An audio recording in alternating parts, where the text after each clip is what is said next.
एक प्रतापी गुरु थे जो अपने सभी शिष्यों से बहुत प्रेम करते थे। अपने शिष्यों के हर गुणों और कमियों के बारे में पता कर उन्हें भविष्य के लिए तैयार करते थे। उनका एक ही मात्र लक्ष्य था कि उनका हर एक शिष्य जीवन के हर पड़ाव पर हिम्मत से आगे बढ़े। उनके सभी शिष्यों में एक शिष्य था जो अत्यंत भोला था, स्वभाव का बड़ा ही कोमल और सरल विचारों वाला था, लेकिन वह बहुत ज्यादा आलसी था। आलस के कारण ही उसे कुछ भी पाने का मन नहीं था। वो बिना कर्म के मिलने वाले फल में रुचि रखता था। उसका यह अवगुण गुरु को बहुत परेशान कर रहा था। वे दिन रात अपने उसी शिष्य के विषय में सोच रहे थे। एक दिन उन्होंने पारस पत्थर की कहानी अपने सभी शिष्यों को सुनाई। इस पत्थर के बारे में जानने के लिए सबसे अधिक जिज्ञासु वही शिष्य था। यह देख गुरु उसकी मंशा समझ गए। वे समझ गए कि यह आलसी है, इसलिए उसे इस जादुई पत्थर की लालसा है। लेकिन ये मूर्ख यह नहीं जानता कि जो व्यक्ति कर्महीन होता है उसकी सहायता तो स्वयं भगवान भी नहीं कर सकते, और ये तो बस एक साधारण पत्थर है। यह सोचते सोचते गुरु ने सोचा कि यही सही वक्त है इस शिष्य को आलसी के अवगुणों से अवगत कराने का। ऐसा सोच गुरुजी ने उस शिष्य को अपनी कुटिया में बुलवाया। कुछ क्षण बाद कुटिया के भीतर शिष्य ने प्रवेश किया और गुरु को सिर झुकाकर प्रणाम किया।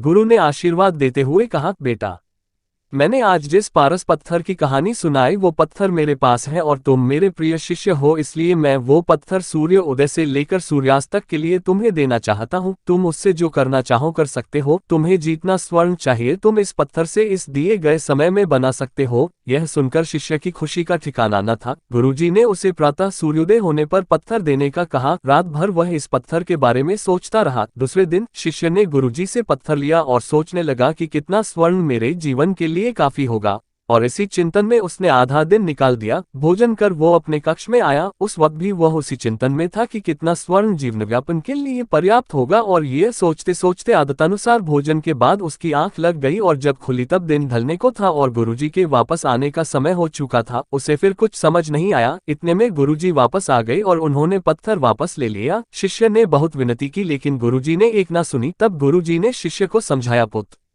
आलस्य व्यक्ति की समझ पर लगा ताला है। आलसी के कारण तुम इतने महान अवसर का लाभ भी ना उठ सके। जो व्यक्ति कर्म से भागता है उसकी किस्मत कभी उसका साथ नहीं देती। तुम एक अच्छे शिष्य हो, परंतु तुम में बहुत आलस है। जिस दिन तुम इस आलस के चौले को निकाल फेंकोगे उस दिन तुम्हारे पास कई पारस के पत्थर होंगे। शिष्य को गुरु की बात समझ आ गई और उसने खुद को पूरी तरह बदल दिया। उसे कभी किसी पारस की लालसा नहीं रही। आलस्य मनुष्य का सबसे बड़ा शत्रु है। Laziness is the biggest enemy. आलस्य मनुष्य को खत्म कर देता है। यह कहानी हमें कर्म का महत्व समझाती है, साथ ही बताती है कि जो व्यक्ति कर्महीन है उनके पास पड़ा पारस का पत्थर भी एक आम पत्थर की भांति ही है।